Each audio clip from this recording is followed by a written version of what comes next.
Hello students, welcome to 24 वानी education. आज का जो हमारा बिल्कुल simple easy very very very important topic है वो है क्वांटम नंबर। चलिए स्टार्ट करते हैं एक एनर्जेटिक वे में। क्वांटम नंबर, सबसे पहले हमें ये मालूम होना चाहिए कि क्वांटम नंबर होते क्या हैं। देखिए, हमने अभी तक बोहर मॉडल, रदरफोर्ड मॉडल, यानी बहुत सारे थॉमसन मॉडल, ऐसे काफ़ी मॉडल ऑफ एटम के जिन्होंने हमें एटम में इलेक्ट्रॉन, प्रोटॉन, न्यूट्रॉन, न्यूक्लियस के बारे में बताया।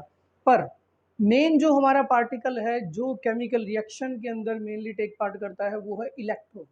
अब एक इलेक्ट्रॉन की एक एटम में एग्जैक्ट पोजीशन कहाँ है, कैसे है, वो हमें कौन बताएंगे? Quantum number. यानी अगर आपको एक एटम के अंदर इलेक्ट्रॉन के बारे में कंप्लीट डिटेल चाहिए तो आपको उसका क्वांटम नंबर मालूम होना चाहिए। जैसे हम ये कह सकते हैं कि क्वांटम नंबर एक एटम में इलेक्ट्रॉन का पोस्टल एड्रेस है। अगर हमें किसी का पोस्टल एड्रेस मालूम हो तो यानी इसका मतलब उसकी एग्जैक्ट पोजीशन में मालूम है। इसी टाइप से इलेक्ट्रॉन का पोस्टल एड्रेस क्या है? उनके क्वांटम नंबर। तो व्हाट इज क्वांटम नंबर? पहले हम इसकी डेफिनेशन करते हैं। देखिए, क्वांटम नंबर्स जैसी इसकी डेफिनेशन से ही, हेडिंग से ही क्लियर है कि क्या नंबर है। कितने नंबर है? 4 नंबर है। क्वांटम नंबर हमारे पास 4 नंबर हैं जो हमें एक एटम में इलेक्ट्रॉन के बारे में कंप्लीट इंफॉर्मेशन देंगे। चलिए डेफिनेशन लिखते हैं। What are quantum numbers? These are, ये 4 नंबर का सेट है। These are set of 4 numbers. ये 4 नंबर्स का सेट है। 4 नंबर है, अगर वो चारों हमें एक इलेक्ट्रॉन के बारे में मालूम हो तो यानी उसके एग्जैक्ट पोजीशन मालूम हो। These are the set of 4 numbers which give complete information of electron. Complete information which give complete information of electron किसमें? इन एन एटम, एक एटम के अंदर। These are set of 4 number which give complete information of electron in an atom. अभी हमने बताया ये 4 number है, तो चलिए इनको देखते हैं कि ये कौन कौन से हैं। The very first is principal quantum number. It is principal quantum number, ठीक है, which is represented by small n। ध्यान रखिएगा ये स्मॉल से रिप्रेजेंट होंगे। चाहे जितने भी 4 क्वांटम नंबर है सभी के लिए स्मॉल हम डिजिट यूज करेंगे, स्मॉल लेटर यूज करेंगे। प्रिंसिपल क्वांटम नंबर के लिए small n। Second, azimuthal quantum number. Azimuthal कहो, सेकेंडरी कहो, these are also called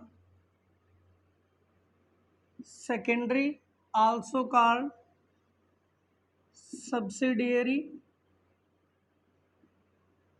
या angular momentum quantum number. Angular momentum quantum number, ठीक है। कोई भी हम इनका नेम, जो सेकंड क्वांटम नंबर है उसके 4 नेम है।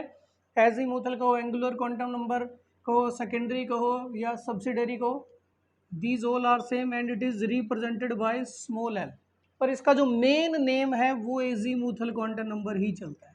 बाकी सारे हैं इसके, पर मेन नेम कौन सा चलेगा? Azimuthal quantum number. चलिए थर्ड देखते हैं हम। Third is magnetic quantum number. Third is magnetic quantum number represented by small N, small N, small L, small M, and fourth is our spin quantum number. Fourth है हमारा spin quantum number.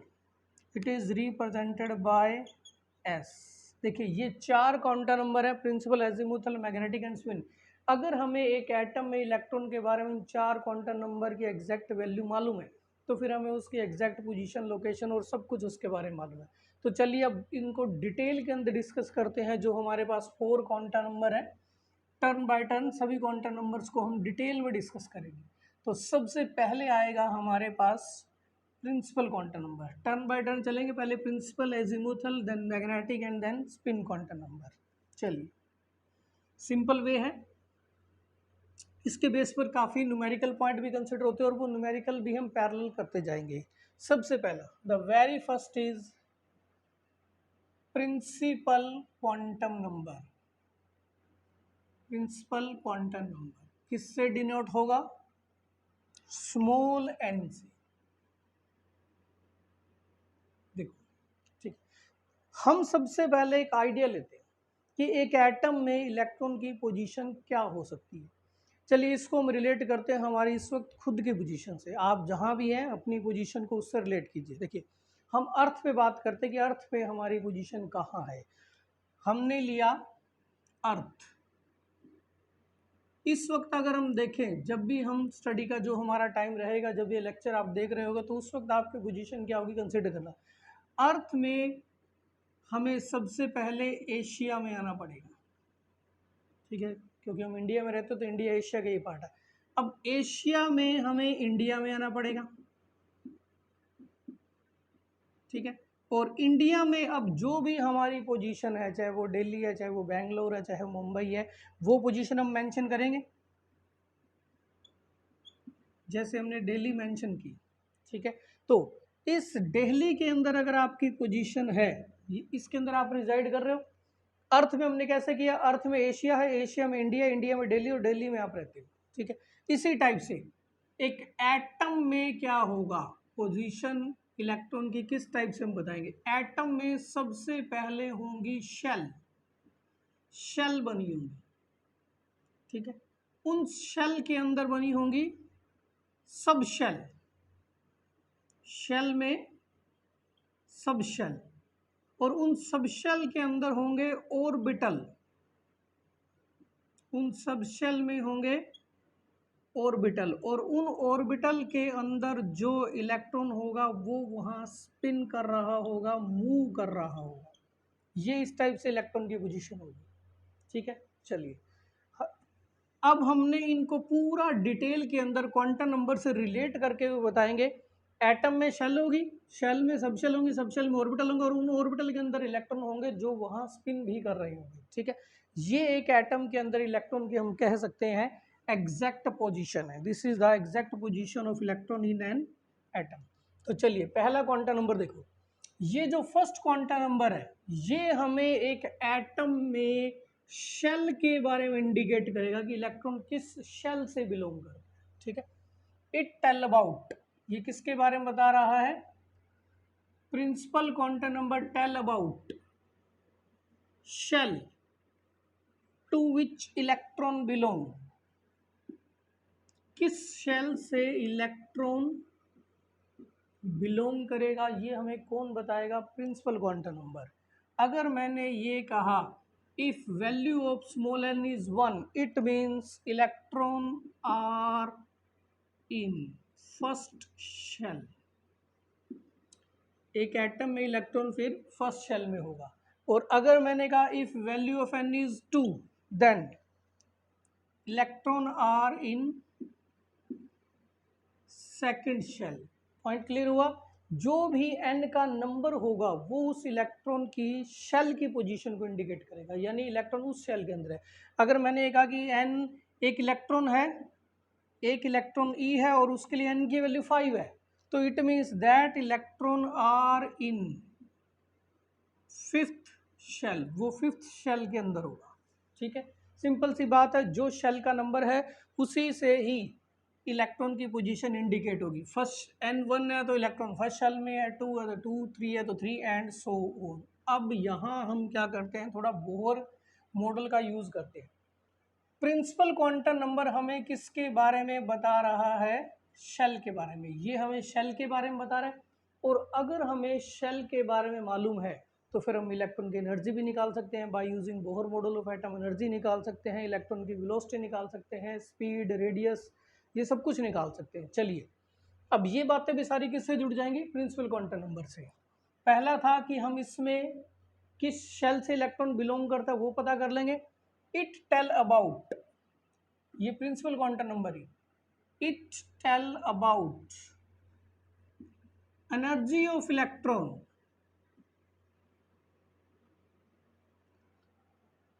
It tell about energy of electron in an atom. यही quantum number हमें एक atom में electron की energy के बारे में भी बताएगा। कैसे बताएगा? En, ये फॉर्मूला हमने बोहर मॉडल ऑफ एटम में किया था। En is equal to -1312 into Z square by N square kilo joule per mole. यहाँ Z एटॉमिक नंबर है और N क्या है? शेल का नंबर है। ठीक है, देखिए अब अगर फर्स्ट शेल में है तो N1 पुट कर देंगे, सेकंड शेल में तो N2 पुट कर देंगे। Z किसी भी एटम का एटॉमिक नंबर है, हाइड्रोजन है तो उसका एटॉमिक नंबर 1 होगा, हीलियम है तो 2 होगा, कार्बन है तो 6 होगा। तो ये तो हमें उनका एटॉमिक नंबर मालूम है।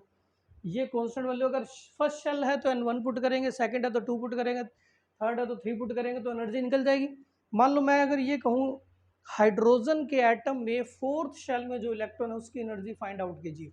हाइड्रोजन एटम है तो ये 1 पुट हो जाएगा।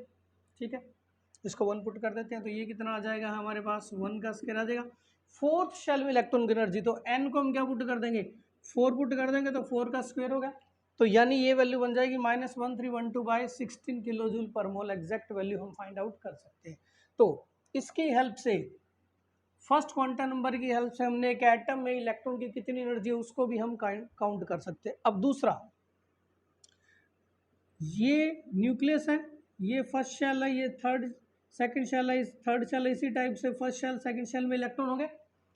न्यूक्लियस से कितने डिस्टेंस पर फर्स्ट शेल होगी या न्यूक्लियस से कितने डिस्टेंस पर फर्स्ट शेल में इलेक्ट्रॉन होगा, इस रेडियस को भी हम काउंट कर सकते हैं। सिंपल सी बात है, इस शेल का रेडियस पता लग गया तो इन इलेक्ट्रॉन का डिस्टेंस पता लग जाएगा, ये न्यूक्लियस से कितनी दूर है। इसका रेडियस अगर पता लग गया तो हमें ये पता लग जाएगा कि ये इलेक्ट्रॉन न्यूक्लियस से कितनी दूर है। तो सेकंड पॉइंट हम ये कह सकते हैं, इट टेल अबाउट, उसी में कर देते हैं, ये थर्ड पॉइंट है, it tell about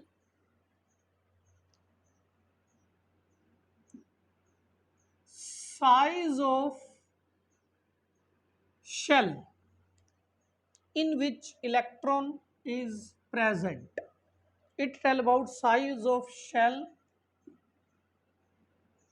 in which electron is present. ठीक है, कैसे निकलेगा? ये भी बोहर मॉडल ऑफ एटम में हमने फॉर्मूला किया था। रेडियस ऑफ फेनस shell is equal to 0.529 into N square by Z angstrom unit. ठीक है, N square by Z angstrom unit. ये जो हमने फॉर्मूला दे, देखो एंगस्ट्रॉम यूनिट, 1 एंगस्ट्रॉम यूनिट हम किसके बराबर लेते हैं? 10⁻⁻10 मीटर के बराबर ले लेते हैं। अब सेम अगर इस फॉर्मूले में मैं ये कहूँ हाइड्रोजन के फर्स्ट शेल का रेडियस बताओ, ये सारा हमने बोहर मॉडल में किया हुआ है। हाइड्रोजन के फर्स्ट शेल का रेडियस, हाइड्रोजन के लिए जेड कितना है? 1। फर्स्ट शेल के लिए एन भी कितना पुट हो जाएगा? 1। देखो एन शेल को इंडिकेट करता है, फर्स्ट शेल के लिए एन 1 हो जाएगा। तो ये फिर हम क्या कर सकते हैं, फर्स्ट शेल के लिए एन 1 हो जाएगा तो यहाँ भी 1, यहाँ भी 1, तो इसकी radius of first shell of hydrogen atom is 0.529 angstrom. 1/1 तो 1 नहीं होगा। ठीक है, निकाल सकते हैं।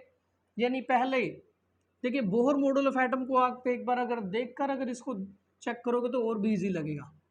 एनर्जी, पहला क्वांटम नंबर शेल के बारे में बता रहा है, शेल पता लग गई तो एनर्जी पता लग जाएगी, शेल पता लग जाएगी तो इलेक्ट्रॉन की जो डिस्टेंस है, रेडियस है, वो पता लग जाएगा। इससे इलेक्ट्रॉन की वेलोसिटी भी हमें पता लग जाएगी, क्योंकि ये भी हमने बोहर मॉडल के अंदर किया था। It tell about speed of electron, it tell about speed या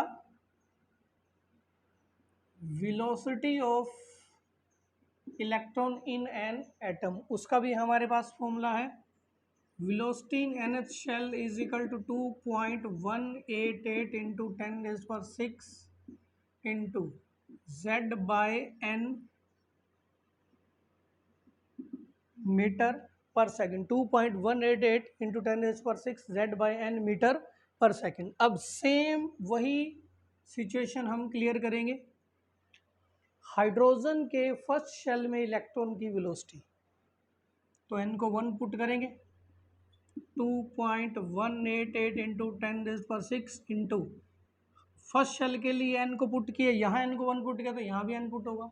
हाइड्रोजन के लिए एटॉमिक नंबर भी कितना है 1, तो इसकी वेलोसिटी कितनी रह जाएगी, यही रह जाएगी 2.188 इंटू 10⁶ मीटर पर सेकंड, यानी हाइड्रोजन के फर्स्ट शेल के अंदर इलेक्ट्रॉन इस स्पीड से मूव कर रहा होगा। वापस पॉइंट पर आते हैं। 4 क्वांटम नंबर हैं जो हम इलेक्ट्रॉन के बारे में एग्जैक्ट बताएंगे। पहला क्वांटम नंबर शेल के बारे में बता रहा है। शेल अगर पता लग जाएगी तो हमें उसकी एनर्जी भी पता लग जाएगी, वेलोसिटी भी पता लग जाएगी और रेडियस भी पता लग जाएगा। ठीक है, ये था हमारे पास first quantum number. Second is azimuthal quantum number. Second is azimuthal quantum number. ठीक है, अच्छा इसके अंदर एक और चीज हम ऐड कर सकते हैं फर्स्ट क्वांटम नंबर के अंदर। अगर n की वैल्यू 1 हो तो वो फर्स्ट शेल है, n की वैल्यू 2 हो तो वो सेकंड शेल है, n की वैल्यू 3 हो तो थर्ड शेल है, 4 हो तो फोर्थ शेल है, 5 हो तो 5 शेल है, 6 हो तो वो 6 शेल है। ठीक है, जो n की वैल्यू होगी वही शेल का नंबर होगा ना, ये शेल का नंबर है। तो उनके लिए हमने स्पेशल सिंबल भी यूज किए हुए हैं। अगर n 1 है यानी फर्स्ट शेल है तो उसको हम के शेल भी बोलते हैं, L M N O P इस टाइप से। ठीक है, देखिए इसलिए हमने इन सभी के लिए शॉर्ट लेटर यूज किए थे, कैपिटल लेटर यूज नहीं थे, क्योंकि कैपिटल लेटर में अगर हम ऐसे लिखेंगे KLMNOP तो ये सारे शेल को इंडिकेट करते हैं। मैंने कहा एक इलेक्ट्रॉन है that is in M capital M shell, तो वो कौन सी शेल में होगा, कैपिटल M शेल के लिए n की वैल्यू 3 है, इसका मतलब वो थर्ड शेल के अंदर है। ठीक है, यानी ये जितनी भी शेल के नंबर उनको मीन कैपिटल लेटर KLMNOP इनसे स्टार्ट करके डिनोट कर सकते हैं। ठीक है, चलिए ये तो था हमारे पास first quantum number, principal quantum number के बारे में। नाउ एजीमुथल क्वांटम नंबर किससे इसको डिनोट करते हैं, it is denoted by small l। देखो हमने क्या कहा था, एक एटम में शेल होगा, शेल में सबशेल, सबशेल में ऑर्बिटल, ऑर्बिटल में इलेक्ट्रॉन मूव करेगा। पहला क्वांटम नंबर किसके बारे में बता रहा है, शेल के बारे में। तो दूसरा क्वांटम नंबर एल हमें किसके बारे में बताएगा, सबशेल। अच्छा सबशेल किसकी होगी, शेल की। ठीक है, तो एजीमुथल किसके बारे में बताएगा हमें, इट टेल अबाउट सबशेल, पर वो सबशेल किसकी होगी, subshell of shell to which electron belong, किस सबशेल से इलेक्ट्रॉन बिलोंग कर रहा है। ठीक है, अब हमें सबशेल के बारे में थोड़ा सा और इंडिकेट करना है। एक और चीज, किसी भी क्वांटम नंबर की वैल्यू अपने से पहले वाले क्वांटम नंबर पे डिपेंड करती है, तो फिर एल की वैल्यू किस पे डिपेंड करेगी, एन पे। ठीक है, वैल्यूज देखते हैं फिर उससे बात क्लियर होगी। Value of L depend upon N, L की वैल्यू किस पे डिपेंड करेगी, एन पे। किसी भी क्वांटम नंबर की वैल्यू अपने से पहले वाले क्वांटम नंबर पे डिपेंड करती है। तो अब इसको देखते हैं, ये किस पर डिपेंड करेगी, एल की वैल्यू एन पर डिपेंड करेगी, पर वो कैसे डिपेंड करेगी वो हमने देखना है। देखिए इसको थोड़ा सा ध्यान से समझना है, यहां से हमारे पास मेन पार्ट है। वैल्यू ऑफ एल, एल की क्या वैल्यू होगी, 0 टू n-1, ये एल की वैल्यूज होंगी। एल की वैल्यू 0 से स्टार्ट होकर n-1 तक चलेंगी। जैसे देखो शेल हमारे पास, ये n शेल को बताता है, फर्स्ट शेल के लिए n1, सेकेंड शेल के लिए n2, थर्ड शेल के लिए n3, फोर्थ शेल के लिए n4, इसी टाइप से चलता जाएगा। ठीक है, हो जाएगा हमारे पास। अब देखो अगर n1 है तो फिर l की वैल्यू क्या होगी, यहां देखना है, शेल तो 1 से स्टार्ट होती है। ठीक है, अब अगर n1 है तो l की वैल्यू क्या होगी, n1 है तो यहाँ n को अगर हम 1 पुट करें तो ये 0 टू 1-1 0, 0 से 0 यानी ये 0 ही होगी, a की वैल्यू होगी 0। पहले वैल्यू निकालते हैं। अगर n2 है तो l कितना होगा, n2 है, यहाँ 2 पुट कर दें तो 2 माइनस 1 1 रह जाएगा, तो ये 0 to 1 आ गया, 0 to 1 का मतलब 0 and 1, ठीक है। n3 और लो, n को अगर 3 पुट करें तो 3 माइनस 1 कितना आ जाएगा 2, यानी 0 to 2, 0 से लेकर 2 तक, तो 0 1 2, 0 से 2 तक। एक और लेते हैं, अगर n को 4 पुट करूं, 4 माइनस 1 3, तो 0 से 3, तो ये l की वैल्यू आ जाएगी 0 1 2 3, ये वैल्यूज आ जाएंगी। सिंपल सी बात, l की जो वैल्यू है वो n से एक कम होगी और 0 से स्टार्ट कर, जैसे 2 है तो ये 0 से 1, एक कम होगी पर 0 से स्टार्ट करना पड़ेगा, 3 है तो 0 से 2 तक, 4 है तो 0 से 3 तक, ठीक है, ये बात क्लियर हुई। अब अगर मान लो मैंने क्या था कि n की वैल्यू है 6, तो फिर इसके लिए l की वैल्यू क्या होगी, पुट करें, 0 से स्टार्ट करके एक कम तक लेनी है, तो ये 0 1 2 3 4 5 इस टाइप तक चाहिए, ठीक है, ये पॉइंट क्लियर हुआ, ठीक है। बस ये चीज हमने ध्यान रखनी है कि हमने अपनी रेंज से आउट नहीं होना, रेंज से आउट नहीं होना। वो क्या है वो देखते हैं अभी। देखो ये हमारी रेंज है एल के लिए, 0 से n माइनस 1 तक, 0 से कम नहीं हो सकती और n माइनस 1 से ज़्यादा नहीं हो सकती, ठीक है। अच्छा इसमें भी एक बात, अगर l की वैल्यू 0 है तो हमने उसका एक नाम रख दिया s सबशेल। अगर l 0 है, ये 0 है नहीं, तो इसे हम s सबशेल बोल सकते हैं, ये भी 0 है, s s s। अगर l 1 है तो हम उसे क्या नाम दे सकते हैं, p subshell, it is p subshell. अब देखो L1, इसमें 1 नहीं है, इसमें 1, तो इसको हम p बोल सकते हैं, इसमें भी L1 है तो ये p है, इसमें L1 है तो ये p है। इसी टाइप से अगर L की वैल्यू 2 है तो हम उसको बोल सकते हैं D सबशेल, 2 पे D होगा। अब इसमें भी 2 नहीं है, इसमें भी 2 नहीं है, इसमें 2 है तो ये D सबशेल है, इसमें 2 है तो ये D सबशेल है, ठीक है। अगर L की वैल्यू 3 हो तो हम उसे बोल सकते हैं F सबशेल। अब 3 देखो इसमें कहा है, इसमें नहीं है, इसमें भी नहीं है, इसमें यहाँ है, तो ये F, इस टाइप से। तो ये चीज़ ध्यान रखनी है, अगर L की वैल्यू 0 हो तो S सबशेल, 1 हो तो P, 2 हो तो D, 3 हो तो F। रेंज से आउट नहीं होना। कुछ न्यूमेरिकल करते हैं फिर ये हमें बात एग्जैक्ट क्लियर होगी कि रेंज से आउट होने का क्या मतलब है। देखो सबसे पहले तो ये नोट कर लीजिएगा अच्छी तरह से, और ये भी L 0 है तो S सबशेल, 1 है तो P, 2 है तो D, 3 है तो F। इसको हम अलग से नोट कर देते हैं कि अगर L 0 है तो वो S सबशेल, 1 है तो P, 2 है तो D और 3 है तो F, 4 है तो G, इस टाइप से चलता रहता है वो। 1 है तो S, 0 है तो S, 1 पे P, 2 पे D, 3 पे F, 4 पे G एंड सो ऑन। ये डाटा ध्यान रखना है, ठीक है। अब और ये रेंज से आउट नहीं होना। चलिए कुछ हम थोड़े से इसके न्यूमेरिकल प्रैक्टिस करते हैं, फिर बात बिल्कुल अच्छी तरह से हमें क्लियर हो जाएगी कि इस बात का मतलब क्या। देखो हमने कहा n 3 है, n है हमारे पास 3, तो सबसे पहले इसके लिए l की वैल्यू बताइए। n 3 के लिए l 0 से स्टार्ट होगा और एक कम तो होगा, 0 1 2 ही होगा ना, n 3 है तो l कितना होगा, 0 1 2। अब 0 पे हम कौन सी सब शेल बोल सकते हैं, S, 1 पे कौन सी बोल सकते हैं, P, 2 पे कौन सी बोल सकते हैं, D। तो N3 के लिए L की वैल्यू 0 से 2 तक है, 0 से कम नहीं हो सकते, 2 से ज़्यादा नहीं हो सकते, तो इस रेंज से बाहर नहीं हो सकते, ठीक। अब देखो क्या मैं ये कह सकता हूँ कि मैंने N के लिए L 0 ले लिया, हो सकता है क्या ये दोनों चीज़ें पॉसिबल है। N3 के लिए 0 पॉसिबल है, यस, 0 भी है, 1 भी है, 2 भी है। क्या N3 के लिए L1 पॉसिबल है, यस। क्या N3 के लिए L2 पॉसिबल है, यस। क्या N3 के लिए L3 पॉसिबल है, ये पॉसिबल नहीं है क्योंकि रेंज से आउट हो गया।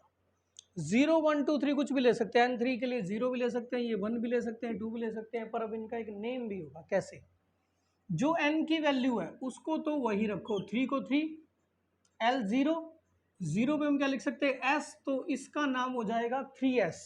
अगर किसी भी इलेक्ट्रॉन के लिए N3 है और L 0 है तो उसका नाम क्या हो गया 3s। N3 और L 1 पे उसका नाम क्या हो जाएगा, N को तो उतना ही रखो, 3 है तो 3, 1 पे L की वैल्यू क्या है P, इट इज 3p। ठीक है, अगर N3 है और L2 है तो N को तो 3 ही रखना और L2 पे क्या है D, 3D। यानी अगर किसी भी इलेक्ट्रॉन के लिए N3 और L0 है तो वो 3s कहलाएगा, N3 L2 है तो वो 3D कहलाएगा ये। ठीक है, हो गया। और देखते हैं हम, बस रेंज से बाहर नहीं करना हमने। कैसे न्यूमेरिकल, सबसे पहले क्या N4 के लिए L2 हो सकता है, पहले तो हमें ये चेक करना है कि क्या ये रेंज के अंदर है। रेंज के अंदर होगा तो ही नाम रखा जाएगा, आउट ऑफ रेंज का नाम नहीं होगा। रेंज कैसे चेक करेंगे, देखो अगर N4 है तो L की वैल्यू क्या हो सकती है, 0 से स्टार्ट होकर एक कम 1 2 3 तक। यानी अगर N4 है तो उसके लिए L की ये वैल्यूज हो सकती है, ये वैल्यूज में फिर 2 भी तो आ ही रहा है, तो यस ये वैल्यूज परमिटेड है। ठीक है, हो सकती है। अब इसका नाम क्या रखेंगे, नाम हमने कैसे रखना है, N की वैल्यू को तो वही रखना है, L2 है, L2 पे D है तो इसका नाम हो जाएगा 4D। क्लियर, और करते हैं एग्जांपल। मैंने कहा N है 3, L है 0, या 3 तो भी हमने कर लिया था, N2L0 ये कर लेते हैं। क्या ये एग्जिस्ट करेगा, और अगर एग्जिस्ट करेगा तो फिर इसका कुछ नाम होगा, तो एग्जिस्ट चेक करते हैं। N2 के लिए L की वैल्यू क्या होगी, 0 से कम तक 0 और 1, 2 से कम तक लेनी 1 तक है, यानी ये वैल्यूज हो सकती है। तो अगर N2 है तो L 0 भी हो सकता है, 1 भी हो सकता है, तो 0 आ गया ना, यस ये रेंज में। अब इसका नाम क्या होगा, 2 को तो 2 ही रखेंगे, L 0 है, 0 पे हमने S बोला तो इट इज 2s, इसका नाम हो जाएगा 2s। यानी अगर हमें N और L की वैल्यू दी गई तो उसका नाम रख सकते हैं, N और L की वैल्यू दी गई तो उसका हम नाम रख सकते हैं। ठीक है, अब अगर N और L की वैल्यू दी गई हो तो हम उसका नाम रख सकते हैं, तो फिर अगर हमें किसी का नाम दिया हो जैसे 3p तो फिर हम उसके लिए N और L की वैल्यू भी बता सकते हैं। कैसे, 3p है, जो आगे डिजिट लगा है वो N ही होगा, क्योंकि N की वैल्यूज को हम कोई स्पेशल करेक्टर या कुछ स्पेसिफिकेशन नहीं देते। ठीक है, N3 है P पे L की वैल्यू 1, ये हो गया। ठीक है, 3p के लिए N3L1। दोबारा इसको दूसरे तरीके से देखते हैं, अगर मान लो मैंने N3 लिया और अगर L1 लिया तो इसका नाम रखें, क्या होगा, सबसे पहले N3 के लिए L की वैल्यू क्या होगी, 0 1 2 एक कम तक ही होती है। अब N3 के लिए तीनों में से कोई भी हो सकती है, तो L1 भी हो सकता है। अब N3 के लिए L1 होगा तो उसका नाम देखो, 3 को हम 3 रखेंगे, L1 है, L1 पे क्या रख देंगे P, तो ये क्या बन जाएगा 3p। यानी अगर 3p है तो उसके लिए N3L1 है, और अगर N3L1 है तो फिर उसका नाम भी 3p है। चाहे कैसे ही कर लो, नाम से N और L ले लो या N और L से नेम ले लो, बात वही रहेगी। ठीक है, एक मुझे छोटा सा न्यूमेरिकल आप वीडियो पॉज करके करके दिखाइएगा जरा। हमने लिखा 5D, 5D के लिए N और L बताओ, ये तो नेम है। और अगर N6 है और L3 है तो फिर इसका नेम बताओ। दोनों न्यूमेरिकल जरा वीडियो पॉज करके आप एक बार कीजिए, वीडियो पॉज करके, हो गया? ठीक है, चेक करते हैं। देखो 5D, ये हमें नाम N और L, जो डिजिट लगा हुआ वो N की वैल्यू होती है, तो इसके लिए N5 होगा। D है, D के लिए L की वैल्यू 2, 5D के लिए N2 N5 L2। अभी आते हैं, N6 है और L3 है, N6 के लिए तो 6 ही आएगा, और N3 है, सॉरी L3 है, L3 के लिए F, तो ये बन जाएगा 6F। ठीक है, नेम है तो NL, NL है तो नेम, चेक कर लीजिएगा। अच्छा, इसमें एक और थोड़ा सा स्पेसिफिकेशन और चेक करते हैं।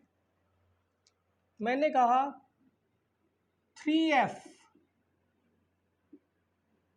एग्जिस्ट और नॉट, ये जो 3F है ये एग्जिस्ट करेगा कि नहीं करेगा, यानी ये वैल्यू होगी या नहीं होगी, या ये नाम होगा नहीं होगा, देखते हैं। 3f, 3f के लिए n कितना बनेगा, हम पहले इसके लिए लिखते हैं। n बनता है इसके लिए 3, क्योंकि 3 लगा हुआ है।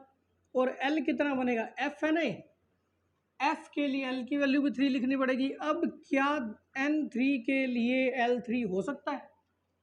n की 3 वैल्यू के लिए l की वैल्यू 3 हो सकती है? ये वैल्यू नहीं हो सकती, क्योंकि n की 3 वैल्यू के लिए l एक कम होगा, 0 1 2 तक हो सकता है, 3 तक नहीं हो सकता था, पर यहाँ तो इसने ले लिया। तो इसका मतलब 3f डू नॉट एग्जिस्ट, वो एग्जिस्ट नहीं करेगा, ठीक है, क्योंकि रेंज से आउट हो गया। रेंज आउट क्यों, n3 है, f के लिए भी l क्या है, 3 है, n3 के लिए l 3 है, तो रेंज से आउट होगा, तो ये चीज़ नहीं हो सकती, ठीक है।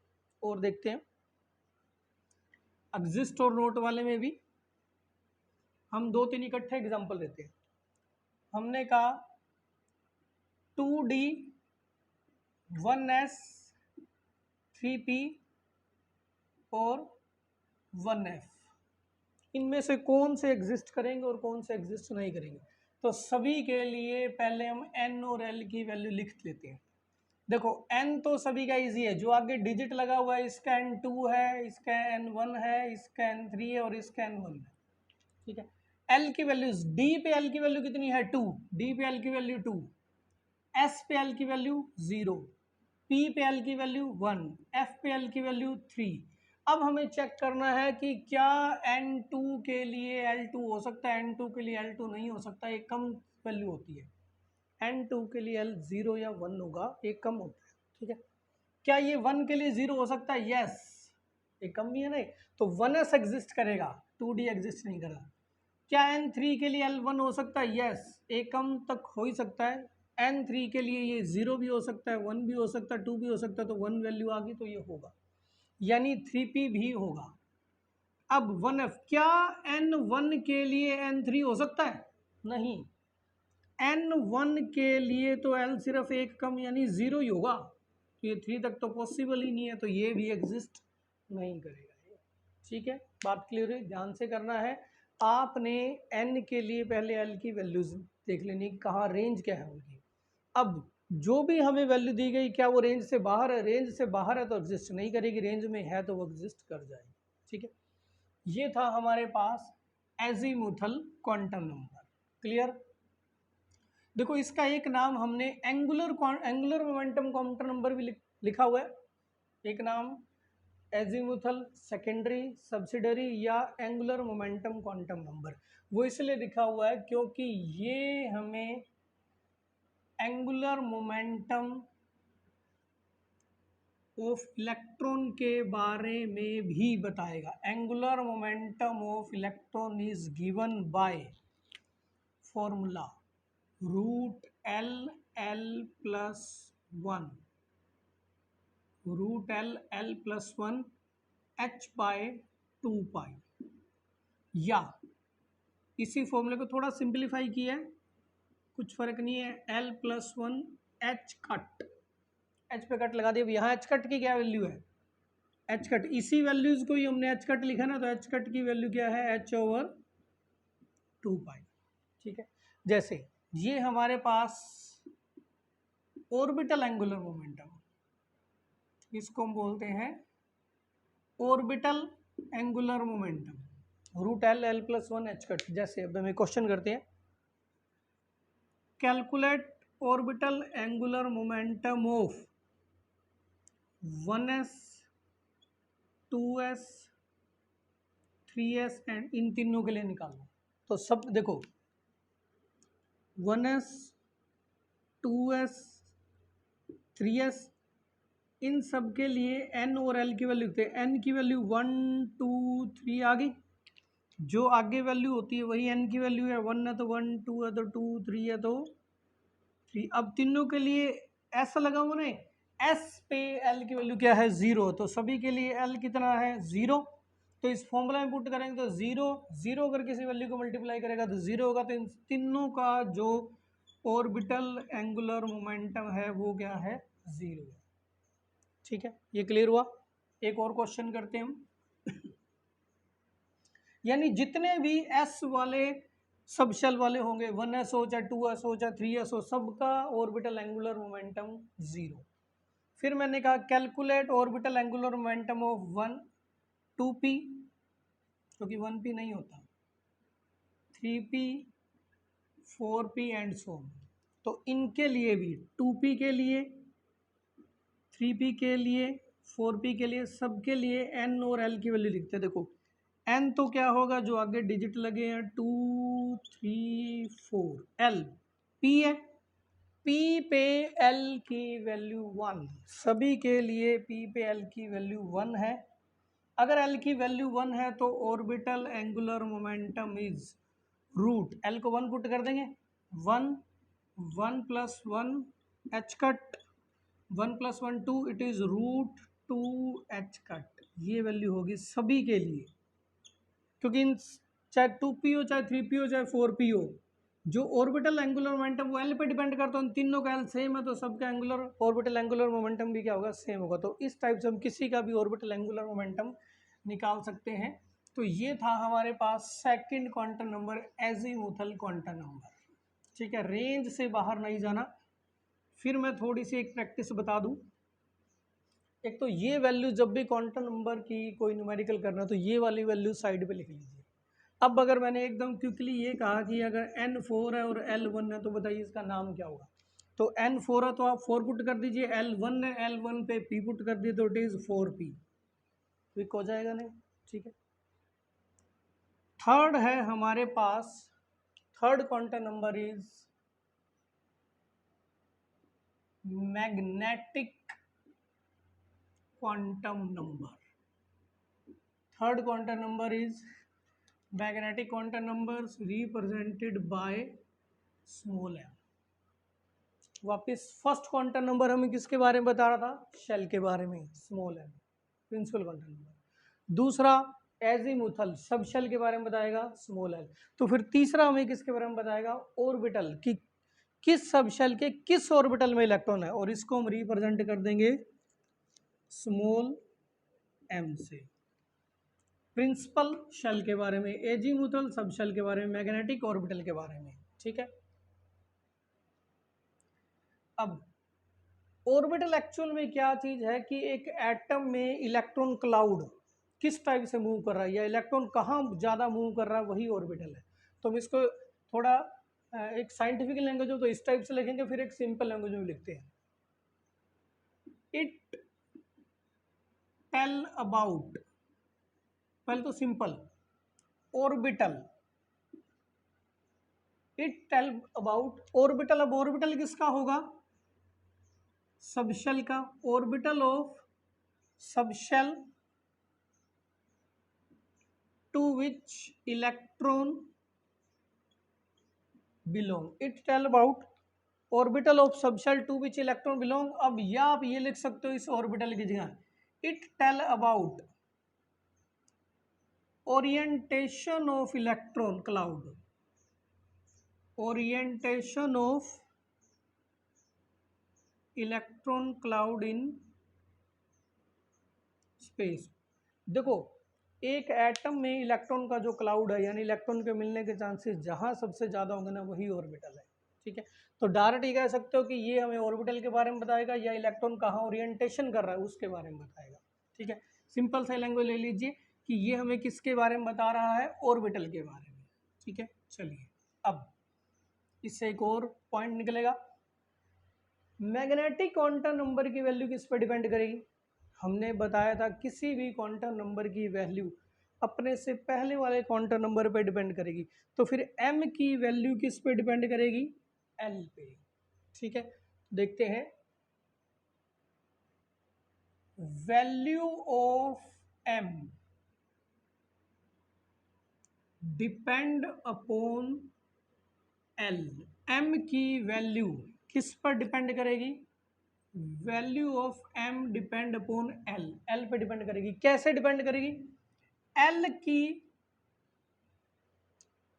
m की जो वैल्यूज होंगी, ध्यान से देखिएगा, वो हो जाएंगी -l से लेकर +l तक, पर इसमें जीरो भी इंक्लूड करना है, value of m is -L2 + L including zero, इसमें जीरो भी इंक्लूड करना है, ठीक है। जैसे देखो, अब L की वैल्यू तो जीरो से ही स्टार्ट हो जाती है, 0 1 2 3 4 कुछ भी हो सकती है। L जीरो भी हो सकता है, L1 भी हो सकता है और L2 भी हो सकता है, 3 4 5 कुछ भी हो सकता है। चलो, अगर L जीरो है तो M की वैल्यू क्या होगी? L जीरो है, इसमें जीरो पुट करते हैं, यहाँ -0 से +0 और फिर उसमें भी जीरो, -0 +0 जीरो, तो सारी जीरो ही है, तो इसके लिए सिर्फ A की वैल्यू होगी जीरो बस। अगर L जीरो तो M की वैल्यू भी जीरो, ठीक है। चलो L1 पे देखते हैं, अगर L1 हो तो M की वैल्यू L को 1 पुट किया, तो यहाँ 1 पुट करेंगे तो -1 से +1 इंक्लूडिंग जीरो। L अगर 1 है तो M की वैल्यू आएगी -1 से +1 इंक्लूडिंग जीरो, तो ये हो जाएगा -1 0 +1, -1 से +1 इंक्लूडिंग जीरो, ये तीन वैल्यूज आ, ठीक है। L2 पे करते हैं, फिर वैल्यूज और ज़्यादा क्लियर होंगी। M2, M2 के लिए, L2 के लिए M की वैल्यू, अगर L2 है तो M की वैल्यू देखो, L2 के लिए M कितना होगा, यहाँ 2 पुट करेंगे तो ये -2 से +2 इंक्लूडिंग जीरो, -2 से +2 इंक्लूडिंग जीरो मतलब -2 -1 0 +1 +2, -1 से -2 बिल्कुल इंटीग्रली जाना है, -2 -1 0 +1 +2, ये वैल्यूज होगी, 5 वैल्यूज होगी। इसी टाइप से हम 3 पे निकाल लेंगे, 4 पे निकाल लेंगे। अच्छा, एक और चीज, हम ऑर्बिटल को समझने के लिए चाहे तो इसे ऐसे बॉक्स से रिप्रेजेंट कर दो या ऐसे सर्कल से रिप्रेजेंट कर दो, बॉक्स से कर दो या सर्कल से। यानी अगर L0 तो M एक ही ऑर्बिटल रखेगा, L1 है तो 3 ऑर्बिटल रखेगा, 2 है तो ये 5 ऑर्बिटल रखेगा। और ऑर्बिटल को हम कैसे दिखा सकते हैं? बॉक्स से दिखा सकते हैं, इस टाइप से। तो इसके कितने बॉक्स बन जाएंगे? 3, और इसके कितने बॉक्स बन जाएंगे? 5, -1 -2 0 +1 +2, ठीक है। ये बन गया। ऑर्बिटल को हम किससे दिखा रहे हैं? इस बॉक्स से चाहे सर्कल से दिखा दो, ठीक है। L0 पे बोल सकते हैं S सबशेल, 1 पे P सबशेल, 2 पे D सबशेल। S सबशेल के लिए एक ही ऑर्बिटल है, ठीक है। P सबशेल के लिए 3 ऑर्बिटल है, D सबशेल के लिए 5 ऑर्बिटल है। जो S सबशेल के लिए एक ऑर्बिटल है, ये हमने सिंपली रिप्रेजेंट कर दिया, वो जीरो वाला ऑर्बिटल है। पर P के लिए तो 3 ऑर्बिटल है। P के जो 3 ऑर्बिटल हैं उनके हमने स्पेशल नाम रखे हैं। P के जो 3 ऑर्बिटल हैं उनको हम बोलते हैं, ये जो जीरो वाला है इसको तो हम बोलते हैं PZ, जीरो वाले को हम क्या बोल देते हैं? PZ। +1 वाले को हम बोल देते हैं PX, माइनस वाले को PY, ठीक है। इस टाइप से जीरो वाले को PZ, +1 वाले को PX, -1 वाले को PY। क्लियर हुई बात है? ये इसका नाम है, अभी इन सब का हम यूज करेंगे। L2D है, D के 5 ऑर्बिटल है उनके नाम वैसे अगर मैं सिंपल लिखूं तो उनके नाम है हमारे पास DXY, YZ, ZX, X² -Y² and DZ²। ये इनके 5 ऑर्बिटल के नाम है। अब इन 5 ऑर्बिटल के नाम हमने किस किस को कैसे दिए हुए हैं? इसमें से जो जीरो वाला है उसको हमने दे दिया DZ², DZ² जीरो वाले को दे दिया, ठीक है। फिर उसके बाद -2 वाले को DXY हमने -2 वाले को दे दिया है, ठीक है। +2 वाले को DX² -Y², इसको भी नाम मिल गया, ठीक है। इसमें जो DYZ है वो -1 वाले को, और जो DZX है वो +1 वाले को, ठीक है। इस टाइप से, यानी कि अगर L की वैल्यू 2 है तो M की वैल्यू -2 से +2 तक जाएगी। अब इसमें से -2 वाले का अगर आप नाम रखना चाहो तो ये फिक्स नाम है, -2 वाले का फिक्स नाम है, -1 वाले का, 0 वाले का, +1 वाले का और +2 वाले का, ठीक है। ये इनके ऐसे फिक्स नाम है। अब इस पे हम न्यूमेरिकल कैसे करेंगे वो देखो जरा, ठीक है। देखिए, ये थोड़ा सा, ये जो 5 6 वैल्यू है ये आपको ध्यान रखनी पड़ेगी। रेंज से कहीं भी आउट नहीं होना। अब देखो जरा, मैं ये कह रहा हूं कि n की वैल्यू 4 है और l की वैल्यू 2 है और m की वैल्यू 0। सबसे पहले तो ये बताइए कि क्या ये तीनों वैल्यू इकट्ठी एग्जिस्ट कर सकती हैं। देखो n की वैल्यू 4 है तो l की वैल्यू कितनी होगी, l की वैल्यू 0 1 2 3 एक कम तक होती है। अगर n 4 है तो l की ये वैल्यू होगी तो 2 वैल्यू आ रही है ना, तो इसका मतलब n 4 के लिए l 2 हो सकता है। n और l वाला रूल ध्यान से, ठीक है। अब L2 पे M0 हो सकता है, L2 पे M0 हो सकता है, यस L2 पे M0 हो सकता है, तो L2 के लिए M0 भी हो सकता है। तो सबसे पहले हमने ये चेक किया कि तीनों वैल्यू हो सकती है। अब इनका नाम रखते हैं। N4 है, N को तो वही रखेंगे। L2 है, 2 पे D, इट इज 4D। अब 4D में भी, D में भी हमारे पास बहुत सारे हैं कि कौन सा, दिस दिस दिस, ये सारे D वाले हैं क्योंकि सबके आगे क्या लगा हुआ है, ये D लगा हुआ ना, DX D, ये भी D, ये सब क्या आगे D। अब इन D में से भी कौन सा है, तो हम जीरो वाला लो। जीरो वाला कौन सा है, Z स्क्वायर, तो ये हो जाएगा 4DZ स्क्वायर। क्लियर, ये बात क्लियर हुई है, ठीक है। अच्छा, और देखते हैं एक बार जरा, और चेक करते हैं हम दोबारा इसको। देखो मैंने कहा n की वैल्यू 2 है, l की वैल्यू 1 है और m की वैल्यू +1 है। सबसे पहले ये चेक करो कि क्या ये तीनों वैल्यूज एग्जिस्ट कर सकती है। n2 के लिए l1, n2 के लिए l क्या हो सकता है, 0 एंड 1। n के लिए l 0 से स्टार्ट कर कर एक कम तो होगा, तो 0 एंड 1, 1 आ गया, तो यानी n2 के लिए l1 हो सकता है, ठीक है। अब क्या L1 के लिए m+1 हो सकता है, L1 के लिए m1 क्या होगा, -1 से +1, तो +1 हो सकता है, ठीक। आउट तो नहीं हुआ ना, तो ये भी हो सकता है। अब इसका नाम, पहले बात क्लियर हुई, N2 के लिए L1 है, L1 के लिए m+1 है। नाम देखो, N2 को 2 रखेंगे, L1 है, 1 के लिए P, P में भी अब कौन सा, P के तो 3 है हमारे पास, PX PY PZ, इसमें इसने +1 वाला लिया और +1 वाला कौन सा है, PX, तो इट इज 2PX, इसका नाम हो जाएगा 2PX, ठीक है। बस आपने रेंज से आउट नहीं होना, इस बात का ध्यान रखना है। जैसे मैंने ये कहा कि L1 के लिए m की वैल्यूज क्या क्या होंगी, L1 के लिए -1 से +1, -1 0 +1, ये 3 वैल्यूज होंगे। इन 3 वैल्यूज से आउट नहीं होना। इसी टाइप से L2 के लिए m की वैल्यू क्या होगी, -2 से +2, 5 वैल्यूज हो जाएंगे, ठीक है। और न्यूमेरिकल इनके चेक करते हैं जरा। कई बार हमें n और n l m देकर नेम दिया जा सकता है और कई बार हमें 5DXY नेम देकर हमें NLM पूछा जा सकता है। इसका NLM हमें बताना है, तो देखो कैसे बताएंगे। इसका NLM, जो आगे डिजिट लगा है वो तो n है, ठीक है। इससे तो हमें क्या पता लग गया, n पता लग गया। अब इससे l का पता लग गया। d के लिए l की वैल्यू कितनी होगी, d के लिए l की वैल्यू 2, तो d के लिए l की वैल्यू 2, ठीक है। अब d में xy के लिए m, d में xy के लिए, d में xy के लिए, ये रहा d में xy के लिए वैल्यू m की -2, ठीक है। इस टाइप से हम, अगर हमें n l m दिया हुआ तो उसका नाम बता सकते हैं, और अगर हमें नेम दिया हो तो हम n l m बता सकते हैं, ठीक है। इनके न्यूमेरिकल थोड़े ध्यान रख लीजिएगा, ये इंपॉर्टेंट है। बस रेंज से बाहर नहीं जाना हमने, ठीक है। चलिए, ये था हमारे पास magnetic quantum number, and the last one is our spin quantum number. Last one is spin quantum number, ठीक है। मैग्नेटिक क्वांटम नंबर में अगर कोई डाउट हो तो वीडियोस को दोबारा रिवाइंड करके देख लीजिएगा और बुक से न्यूमेरिकल प्रैक्टिस कर लीजिएगा, ये अच्छी तरह से क्लियर हो जाएगा, ठीक है। स्पिन क्वांटम नंबर किससे डिनोट करेंगे, एस से।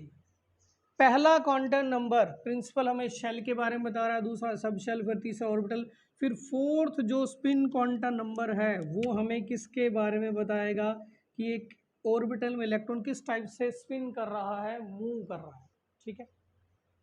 What is spin? What tell about spin quantum number? Spin quantum number tell about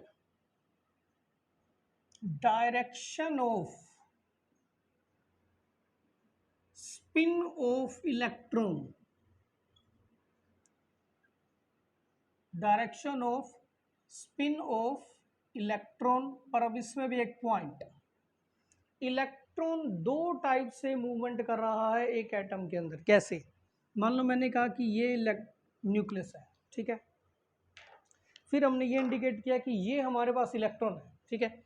एक तो ये इलेक्ट्रॉन इस न्यूक्लियस के चारों तरफ मूव कर रहा है, अराउंड न्यूक्लियस इसका मोशन हो रहा है। दूसरा, इसका अपने एक्सिस पर भी मोशन हो रहा है, ये अपने एक्सिस पर भी घूम रहे हैं। जिस इलेक्ट्रॉन का जो मोशन है वो अर्थ सिमिलर टू अर्थ है। जैसे हमारी अर्थ सन के अराउंड मूव करती है ना, वैसे ही इलेक्ट्रॉन न्यूक्लियस के चारों तरफ मूव करता है। देखो, जो अर्थ है वो सन के अराउंड भी मूव करती है और अपने एक्सिस पर भी वो मूव करती है, ठीक है। इसी टाइप से इलेक्ट्रॉन न्यूक्लियस के चारों तरफ भी मूव करता है और अपने एक्सिस पर भी मूव करता है। तो ये वाला जो स्पिन क्वांटम नंबर है हमें ये इस बारे में बताएगा कि इलेक्ट्रॉन अपने एक्सिस पर कैसे मूव करता है, इसके चारों तरफ नहीं, अपने एक्सिस पर कैसे मूव कर रहा है, ठीक है। It tell about direction of spin of electron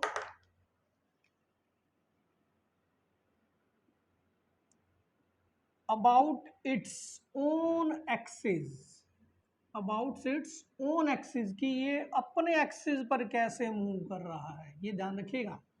around nucleus नहीं, अपने एक्सिस के चारों तरफ, ठीक है। अब इसकी जो वैल्यूज मेन ये है वैल्यूज ऑफ एस। देखो, इसमें कोई भी डाउट नहीं है, अगर हम किसी के भी स्पिन को बताएं तो वो दो टाइप से ही स्पिन कर सकता है। या तो वो क्या करेगा, ऐसे क्लॉकवाइज स्पिन करेगा, या वो क्या करेगा, एंटी क्लॉकवाइज स्पिन करेगा, ठीक है। तो इसकी दो ही पॉसिबल वैल्यूज हो सकती हैं। वो कैसे हो रही है? Electron can spin either clockwise, या तो वो क्लॉकवाइज स्पिन कर सकता है और एंटी क्लॉकवाइज,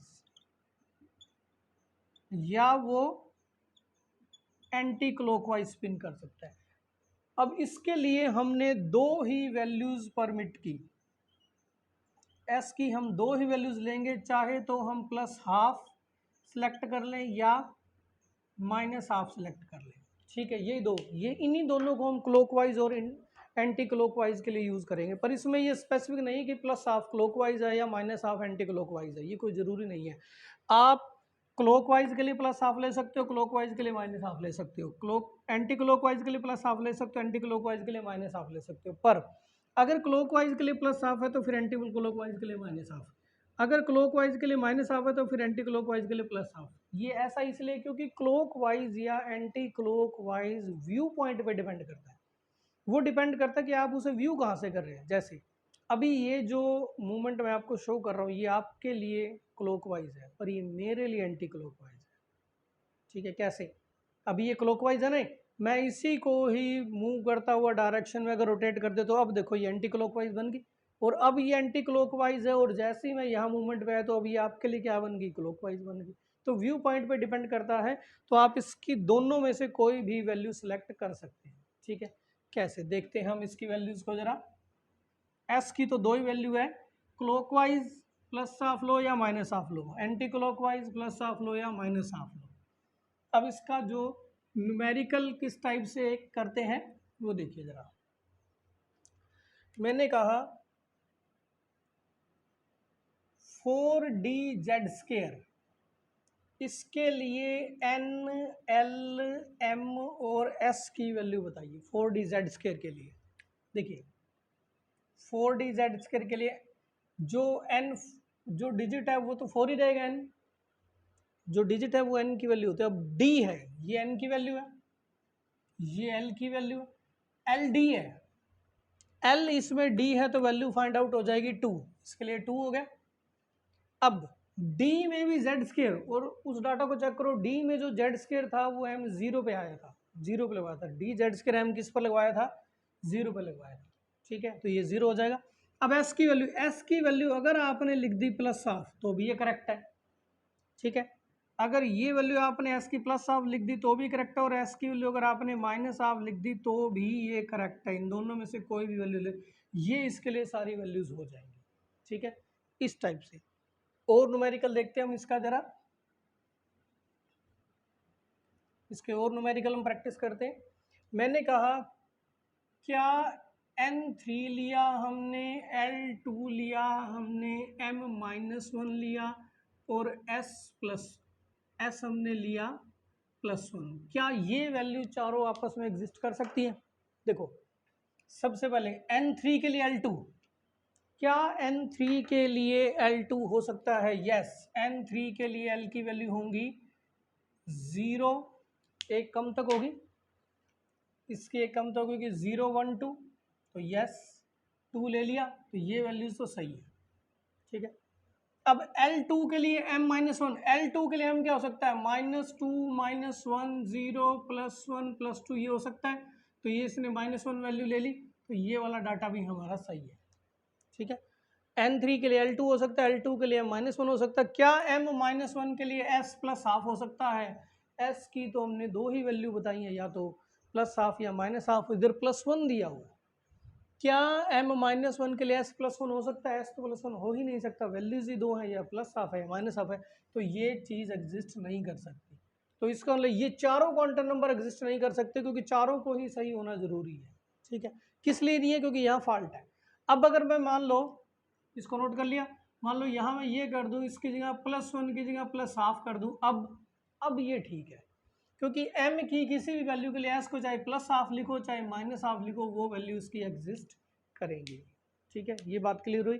तो अब ये जो हमने चार क्वांटम नंबर की हैं, इनकी सारी वैल्यूज़ को आपने अलग से नोट्स की फॉर्म में कॉपी पर नोट करना है, और इनकी वैल्यूज़ को समझते हुए जो हमारे बुक के अंदर जो न्यूमेरिकल है उनको प्रैक्टिस कीजिएगा। कोई डाउट आए तो आप कमेंट सेक्शन में ज़रूर बता दीजिएगा। मिलते हैं अगले नए लेक्चर के अंदर एक नए इंपॉर्टेंट टॉपिक के साथ, तब तक के लिए गुड लक।